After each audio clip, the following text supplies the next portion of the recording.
Բարև ձեզ հարգելի քաղաքացիներ, խոստացել էի լայվ մտնել, կապված հայ առաքելական Սուրբ եկեղեցու նկատմամբ այս վայրենի հարձակման փաստով, այն հարցով թե ինչ կարող է անել մեզնից յուրաքանչյուրը դրա հետ կապված եւ մի անգամ մտա ինչ-որ տեխնիկական պատճառով լայվը ընդհատվեց, դրա համար նորից եմ խոսում, երկար չեմ խոսելու, կարճ, մենք յուրաքանչյուրս, բացի նրանից, որ Հայաստանի Հանրապետության քաղաքացի ենք, մեզնից շատ-շատերը հայ առաքելական Սուրբ եկեղեցու դավանորդ ենք։ Եվ այն ինչ որ տեղի է ունենում Նիկոլ Փաշինյանի եւ իր ղեկավարած ուժի կողմից, դա ոչ այլ ինչ է, քան հարձակում հայ առաքելական եկեղեցու նկատմամբ։ Ընդ որում այդ հարձակումը ոչ թե ինչ-որ սպոնտան, պահիտակ, ինչպես շատերը ասում են, դեղեր չտալու հետևանքով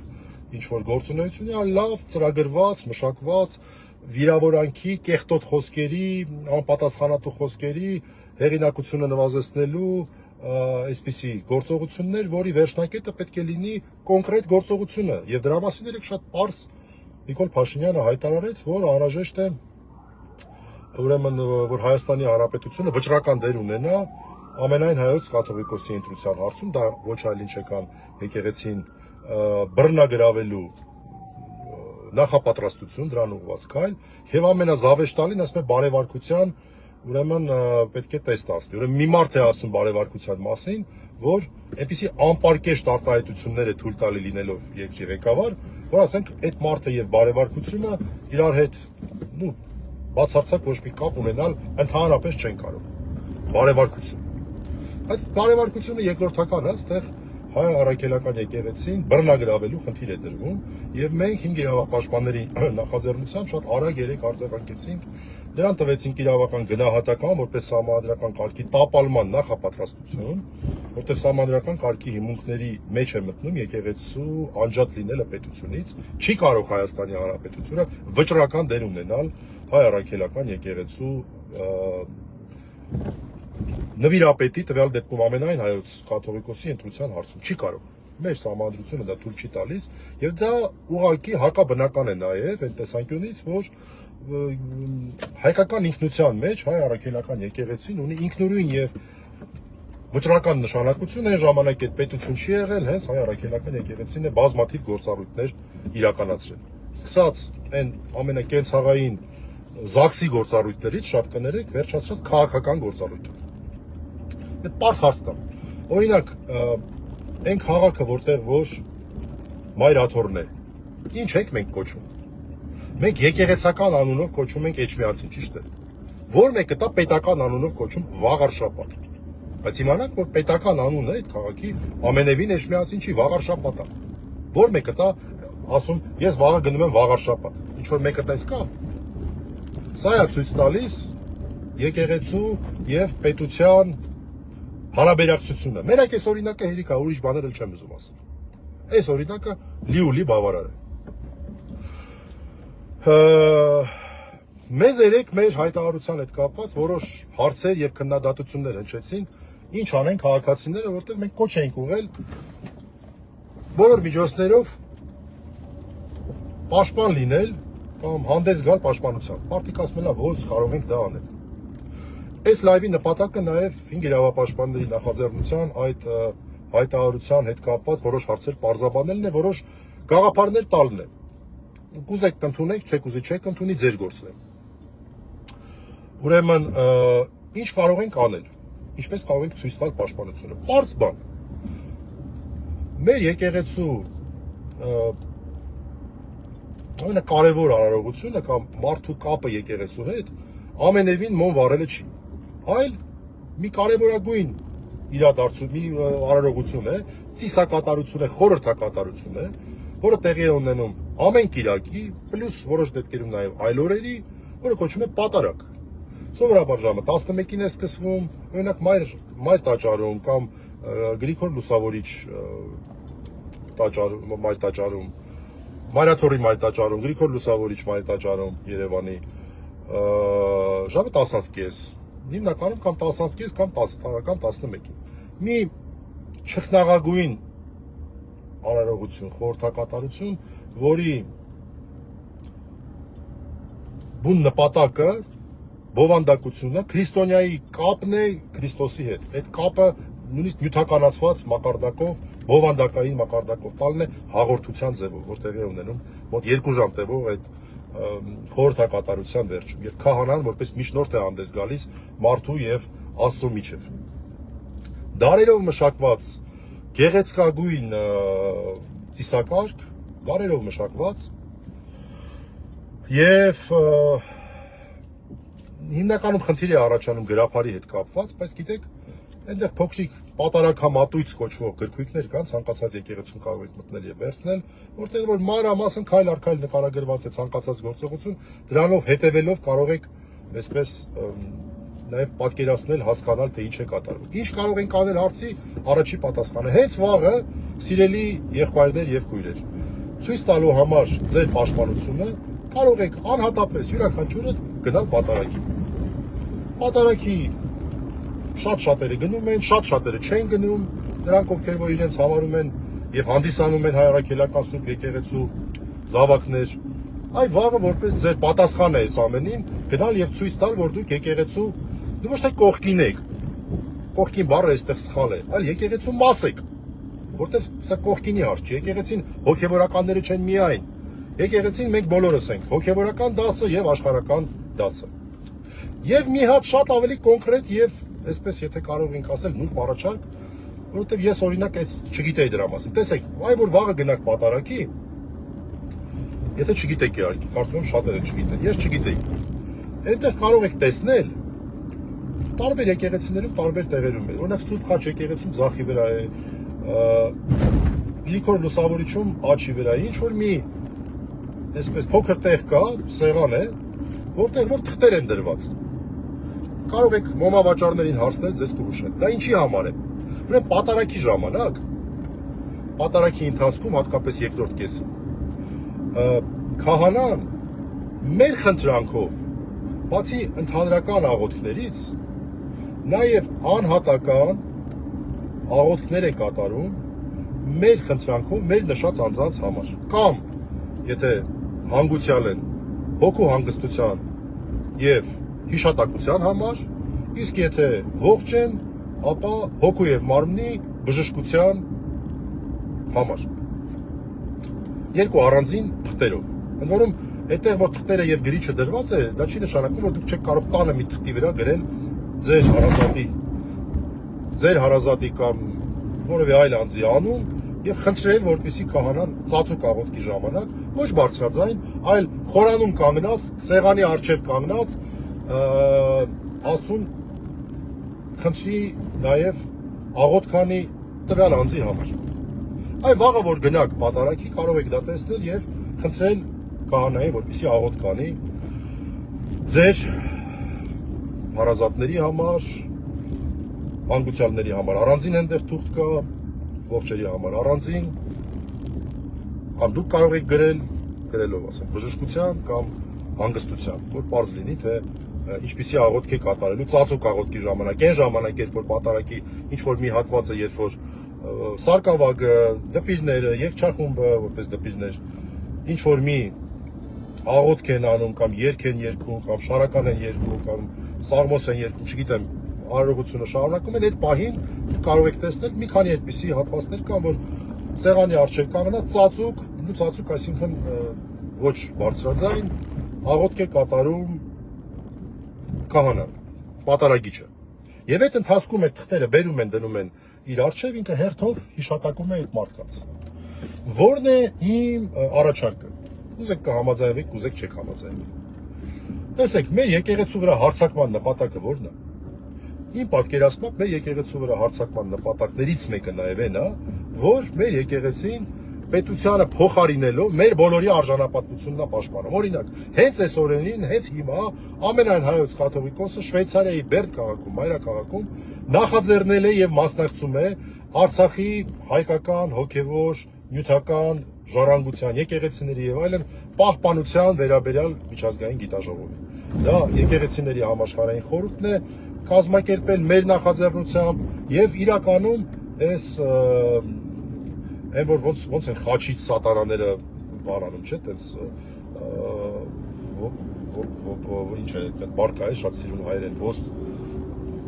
ոստում, չէ՞, սենց ինչ-որ մի բարկա, վերջ սենց թռնում, էլի, սենց այսահարվում, հա, այս բառը ասեմ, այդ սիրուն բառն է ուզում հիշել, մի ուրիշը հիշեցի, այտենց էլ իրանք Արցախից, մեր հոգևոր ժառանգությունից, այդպես էլ այսահարվում են նիկոլականներն ու Նիկոլը անձամբ։ Այս հարցակման ենթատեքստերից մեկը ես հենց դա եմ տեսնում։ Ես հենց սա եմ տեսնում, որ եկեղեցուն թիրախավորում այս նպատակով։ Հիմա մենք կարող ենք, որպես, չասեմ ակցիա, սա ակցիա չդիտենք, որպես յուրաքանչյուրից այսպես հանձնառության դրսևորում են տեսանկյունից, որ մենք նույնպես մեր եկեղեցու, մեր ազգության, մեր հայության արժանապատվությունը պահելու պատրաստ ենք եւ շատ տարբեր ձևեր կան այդ արժանապատվությունը պահելու։ Տարբեր ժամանակաշրջաններում տարբեր են։ Օրինակ հիմա դրա ձևը տարբեր, այսպես տեղել բարձրաձայնելն է առանց վախենալու, առանց հետ քաշվելու, որովհետեւ վստահ եմ, որ թե ամենայն հայոց կաթողիկոսը, թե մեր հոգևորականները լավ էլ գիտեն, որ իրենց վրա այսպիսի հարձակում կարող է լինել։ Ադրբեջանցիների շահերը սպասարկողների կողմից։ Շատ լավ էլ գիտեն կարծում եմ։ Ես առաջարկում եմ, որ մենք այդ թղթիկների վրա, որոնք որ տեղում կարող ենք գրել, կամ կարող ենք տնից բերել, անունը գրած բերել, ինչ որ մի մեր գործիչներից մեկի, որը որ մեր արժանապատվության համար իրեն վտանգի է ենթարկել եւ պաշտպանել է մեր արժանապատվությունը։ Այդպիսի ինչ որ մի գործչի անուն կարող ենք գրել եւ խնդրել, որպեսզի քահանան իր ծածուկ աղոթքով նրան հիշի։ Ես օրինակ կարող եմ ինչ-որ մեկ անձի անուն կարող եմ հիմա առաջարկեմ, կարող եք դուք համաձայնվեք, կարող եք չհամաձայնվեք։ Կրկնում եմ, ոչ թե վաղվա պատարակի համար, այլ մյուս շաբաթվա, հունիսի 8-ի, երբ որ իդեպ շատ մեծ տոն է, նաև հոգեկալության տոնն է։ Սուրբ Հոգու նվիրված օրն է, այսպես կոչված 50-րդ օրը հարությունից, երբ որ իջնում է Սուրբ Հոգին առաքյալների վրա, կամ մխիթարիչը, այդ երկու տերմիններն էլ կիրառելի են։ Հիմա ինչ եմ ես առաջարկում եւ մինչեւ բովանդակությունը ասեմ, նպատակը ասեմ։ Նաեւ մեր եկեղեցին պետք է տեսնի, որ կան մարդիկ, որ իր կողքը իր շուրջը, իրենում կանգնած են եւ պատրաստ են զոհողությունների, տարբեր տեսակ զոհողությունների, ժամանակի զոհողության, ոստիկանության կողմից ծեծ ուտելու զոհողության եւ այլն, որոնք պատրաստ են եւ կանգնած են, եւ այն մարդիկ, ովքեր որ պատրաստ են եւ կանգնած են, որպես նաեւ խորհրդանշական քայլ, նաեւ բովանդակային քայլ հարգելով այդ մարդուն, կարող են գրել մեկ կոնկրետ մարդու անուն։ Ես օրինակ առաջարկում եմ,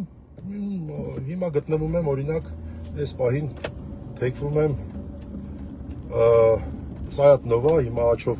այստեղ գործ ունեմ, թեքվելու եմ դեպի համալսարան, օրինակ հենց այստեղ է գտնվում,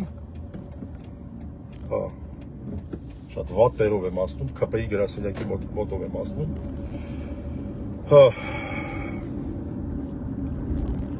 հիմա ես աչք թեքվեմ եւ դեպի ԵՊՀ կգնամ եւ այստեղ օրինակ գտնվում է Նեմեսիսի արձանը, Նեմեսիսի արձանն է գտնվում, որը նույնպես այսահարության է հասցնում այս իշխանություններին, օրինակ ես հունիսի 8-ին գնալու եմ եկեղեցիներից մեկը եւ այդ թղթի վրա գրելու եմ Սողոմոն Թելիրյանի անունը, որպես մարդ, որը մեր արժանապատվության համար իր կյանքը վտանգելով ողջ աշխարհին եւ ողջ հայությանը ապացուցեց, որ հայի արյունը ջուր չի եւ մենք պատրաստ ենք մեր արժանապատվության համար քայլեր ձեռնարկելու։ Ամեն ժամանակ իր քայլեր ձեռնարկելու ձև ունի։ Այնա անցանք Նեմեսիսի արձանի կողքին։ Ես գնալու եմ եւ հունիսի 8-ին խնդրելու եմ քահանային, որպեսզի Սողոմոն Թելիրյանի հոգու հանգստության համար աղոթք անի։ Եվ ես առաջարկում եմ, եթե համաձայն եք, կարող եք կիսվել եւ ասել, որ դուք եք պատրաստ, կամ չասել, ուղղակի իգիտություն ընդունել, այդ օրը գնալ պատարակի եւ նույնպես թղթի վրա գրել Սողոմոն Թելիրյանի անունը։ Կոնկրետ Սողոմոն Թելիրյանի անունը։ Խնդրել, որպեսզի քահանան նաեւ Աստծո առջև հիշատակի հոգու հանգստության աղոթք ուղի Սողոմոն Թելիրյանի համար։ Եվ ես ասեմ, սա շատ կարևոր է, ինչ տեսանկյունից նայել։ Սա մենակ իմանում է քահանան, Աստված, քահանան եւ դուք։ Ուրիշ ոչ մեկ այդ թղթերը չի տեսնում։ Եթե մեր քահանաները տեսնեն մեր եկեղեցիներում, որ բազմաթիվ հավատացյալներ գալիս են եւ օրինակ կոնկրետ այս խորհրդանշական նաեւ առումով գրում են կոնկրետ Սողոմոն Թելիրյանի մեր ազգի արժանի զավակի անունը, դա նաեւ մեր հոգեվորականներին չէ որ քահանաներ, եպիսկոպոսներ, վեհապար, մարդիկ կհասկանան, որ տեսեք ինչքան մարդիկ են պատրաստ պաշտպանել եկեղեցուն։ Այն բոլոր իրավաչափ միջոցներով, որոնք տվյալ պահին անհրաժեշտ են։ Առանց գորգորալու, առանց հակառակ հայհոյանքներ տալու այդ հայհոյախոսներին, ուղղակի պատրաստակամություն ցույց տալ։ Որ երբ որ նրանք փորձեն ինչ-որ քայլեր ձեռնարկել, մարդիկ էլ իմանան, որ կլինեն հակադարձողներ։ Մեր ժամանակահատվածին բնորոշ ձևով։ Մեր ժամանակահատվածին բնորոշ գործիքակազմով, բայց կան մարդիկ, ովքեր որ վճռականորեն պատրաստական կանգնած են մեր եկեղեցու, այսպես կանգնած են եկեղեցու, չեմ ուզում ասել կողքին, եկեղեցու հետ են, հայկականության հետ են։ Այ որպես մենք կարող ենք պայմանավորվել։ Ես առաջարկում եմ կողքով էլ անցնում է շատ հետաքրքիր խորհրդանշական բաց ստացվեց։ Սողոմոն Թելիրյանի անունը։ Նրանք ովքեր որ պատարակների հաճախ չեն գնում, վաղը կարող են գնալ, առաջի անգամ շատերի համար գուցե կլինի, մի հատ տեսնեն ինչպես է կատարում, տեսնեն այդ թուղթը որտեղ է դրված եւ այլն, իրենց հարազատների համար կարող են խնդրել քահանային, որ ծածուկ աղոթքի ժամանակ աղոթ կանի, բայց մյուս կիրակի օրը արդեն եկեք բոլորով, ես այդպես եմ անելու։ Սողոմոն Թելիրյանի անունը գրեք։ Եվ դա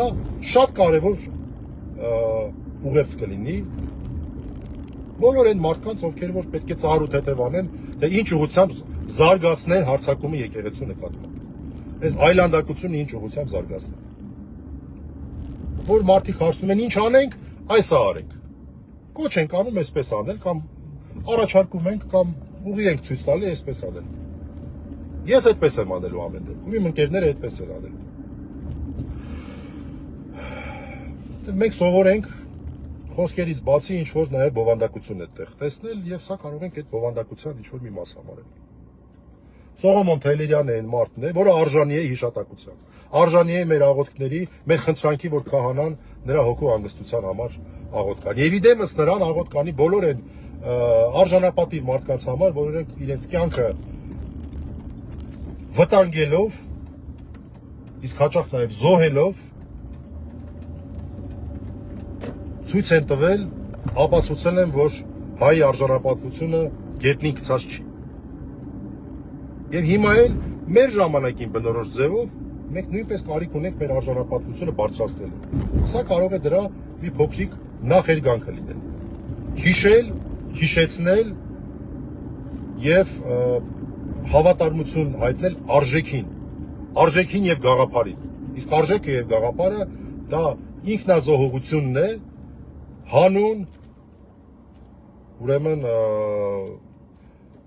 հայ արժանապատվության, հանուն մեր հավատքի։ Այդ տեսեք մեր եկեղեցին դեռ 4-րդ, 5-րդ դարում, 5-րդ ոչ թե 4-րդ, մի նշանաբան է մշակել, որը ուղղակի զարմարվեց, ոնց կարող է 5-րդ դարում այդ գաղափարը հղանալ։ Վասն հավատով, վասն հայրենյաց։ Սա է մեր եկեղեցին։ Մեր եկեղեցին թե մեր հավատքն է, թե մեր ազգային ինքնությունն է։ Սա էլ մեր առաջարկն էր։ Բոլոր այն մարդկանց, ովքեր որ ասում են ինչ անենք։ Վաղը գնացեք պատարակի, մյուս կիրակի օրն էլ գնացեք պատարակի, Սուրբ Հոգու Գալստյան օրը եւ հունիսի 8-ի պատարակի ժամանակ խնդրեք այդ թուղթը, որ գրում եք հայի դեպ, հետո ինչ եք անում։ Այնտեղ խորանի մոտ կարող եք մոտեցնել որևէ մի սարկավագի կամ դպիրի փոխանցել կամ այնտեղ տեղ է լինելու, կարող եք այդ թուղթը ծալած վիճակում դնել։ Անպայման վերցնելու են, անպայման ծածուկ աղոթքի ժամանակ օգտագործելու են։ Քահանան անպայման հիշատակելու է։ Տեղը չիմանաք, մոմավաճառներին հարցրեք, մարդիկ սիրահոժար անպայման կբացատրեն։ Տարբեր եկեղեցիներում տարբեր է։ Սա է մեր առաջարկը։ Հիշատակենք Սողոմոն Թելիրյանին, խնդրենք աղոթել նրա հոգու հանգստության համար։ Հունիսի 8-ի պատարակին։ Այս չէ հաջորդ կիրակի օրվա պատարակին։ Շնորհակալություն, հաջողություն։